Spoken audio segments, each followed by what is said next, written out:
Hello everyone. इस video में हम आरसी मजूमदार के बारे में पढ़ेंगे, जिनका पूरा नाम रमेश चंद्र मजूमदार है। सबसे पहले हम इनकी अर्ली लाइफ देखेंगे।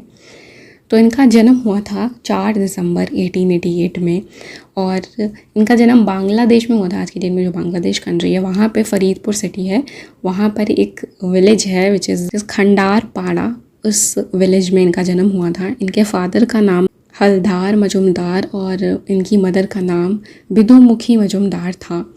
टोटल 5 भाई बहन थे इंक्लूडिंग हिम, और ये सबसे छोटे बेटे थे। ठीक है, नेक्स्ट आते हैं हम early career and first appointment में। तो उन्होंने अपनी एजुकेशन बंगाल से कंप्लीट की है। उस टाइम पे आज़ादी से पहले की बात है, तो पार्टीशन नहीं हुआ था बांग्लादेश और वेस्ट बंगाल का। ठीक है, पढ़ाई कंप्लीट होने के बाद 1912 में जो है ये ढाका ट्रेनिंग कॉलेज में लेक्चरर बने।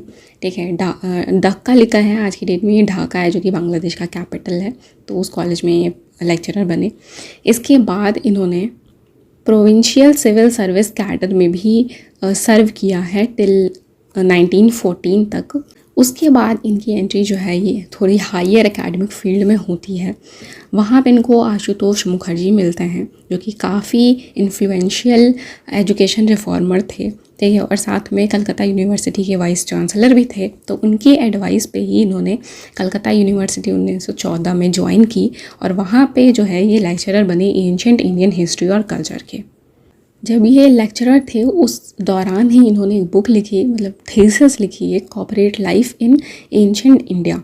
ठीक है, और ये बुक पब्लिश हुई थी 1918 में। ये एक रिमार्केबल कंट्रीब्यूशन था इनका एकेडमिक वर्ल्ड में। ठीक है, इसके बाद आते हैं हम role at university of Dhaka पे। तो जो यूनिवर्सिटी ऑफ ढाका है ये इस्टेब्लिश हुई थी 1921 में, एंड अगेन जो आशुतोष मुखर्जी थे उनके सपोर्ट से ये वहाँ पे हिस्ट्री के प्रोफेसर बने, और इन्होंने 1921 से 1936 तक वहाँ पे सर्व किया। उसके थोड़े टाइम के बाद ही जो है 54 की उम्र में ये रिटायर हो गए 1942 में। उसके बाद इन्होंने जो है साउथ और साउथ ईस्ट एशियन हिस्ट्री और कल्चर के बारे में रिसर्च करना शुरू किया। साउथ आपको पता है जो हमारा इंडिया, बांग्लादेश, ठीक है, पाकिस्तान, इधर जो आसपास की जितनी भी कंट्रीज़ हैं ये आपका साउथ ईस्ट में आएगा।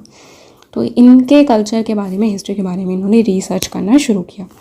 फिर आता है कि इन्होंने काफ़ी सारे बुक्स भी लिखे हैं। Champa volume 1, Suvarnadvip volume 2 and 3, Hindu colonies in the Far East, ये तीनों जो है इनके मेजर वर्क थे। फिर हम आते हैं इनके लेटर एकेडमिक पोजीशंस पे। 1950 से 1952 तक बनारस हिंदू यूनिवर्सिटी का जो कॉलेज ऑफ इंडोलॉजी है उसके ये प्रिंसिपल थे। फिर 1955 में नागपुर यूनिवर्सिटी का जो कॉलेज ऑफ इंडोलॉजी है उसके प्रिंसिपल ये बने। इंडोलॉजी का मतलब होता है आपका हिस्ट्री के बारे में पढ़ना, study of history, language, literature, culture, society, ये सब जो आपका इंडियन सब कॉन्टिनेंट है पूरा, इनके कल्चर के बारे में पढ़ना, इसको इंडोलॉजी बोलते हैं। ठीक है, नेक्स्ट आता है इंटरनेशनल रिकॉग्निशन। इनको इंटरनेशनल रिकॉग्निशन भी मिला है। ये विजिटिंग प्रोफेसर थे यूएसए के यूनिवर्सिटी ऑफ शिकागो में, यूनिवर्सिटी ऑफ पेनिसिल्वेनिया में, और 1958 से 59 तक इन्होंने यहाँ पे एज अ विजिटिंग प्रोफेसर सर्व किया है। ठीक है, तो ये अर्ली लाइफ के बारे में हो गया इनकी। नेक्स्ट हम देखते हैं मजूमदार एज एन हिस्टोरियन की, उनकी राइटिंग स्टाइल वगैरह क्या थी। सबसे पहला आता है सिग्निफिकेंस। ये भी कल्हन की तरह एकदम साइंटिफिक अप्रोच को फॉलो करते थे। जो भी एकदम रियल फैक्ट हैं उस पर रिलाई करते थे। प्राइमरी सोर्सेज जैसे कि इंस्क्रिप्शन, क्वाइन, ठीक है, टेक्स्ट हो गया, उस पर ही रिलाई करते थे। साथ में ही जो एकदम एग्जैजरेटेड बना चढ़ा के ये भी अवॉइड करते थे, ये भी कुछ भी ऐसा नहीं लिखते थे। ठीक है, फैक्ट ओवर आइडियोलॉजी वही है चीज़ है कि जो बेसिकली एकदम ट्रुथ फैक्ट होगा वो ही इसको प्रेफर करते थे। अपनी इंडिपेंडेंट थिंकिंग के लिए जाने जाते थे, भले ही वो पूरी दुनिया या जो भी पॉपुलर व्यू है उसके अगेंस्ट में जाए। नेक्स्ट आते हैं हम राइटिंग स्टाइल पे। तो इनकी जो राइटिंग थी वो बहुत ही क्लियर, सिंपल और बहुत ही कम शब्दों में ये लिखते थे। एकदम एनालिटिकल और क्रिटिकल अप्रोच था, एकदम फैक्ट वाली राइटिंग थी, कुछ भी ऐसा एग्जैजरेशन नहीं था। ठीक है, अननेसेसरी रेटोरिक और इमोशनल टोन को अवॉइड करते थे। रेटोरिक और इमोशनल टोन का क्या मतलब है, मतलब ऐसा कुछ कि तारीफ़ कर दी, या सिर्फ तारीफ़ ही नहीं बल्कि गुस्सा भी, मतलब अगर उनकी आइडियोलॉजी नहीं मिल रही है तो थोड़ा गलत लिख दें, ऐसा कुछ भी नहीं था। बिल्कुल जो फैक्ट था वही लिखते थे ये। नेक्स्ट है maintain chronological order in narration, बिल्कुल वही जिस तरीके से हिस्ट्री हुई है वैसे ही इन्होंने भी लिखने की कोशिश करी है। एक्यूरेसी पे और एविडेंस बेस्ड कंक्लूजन पे ये फोकस करते थे, ठीक है।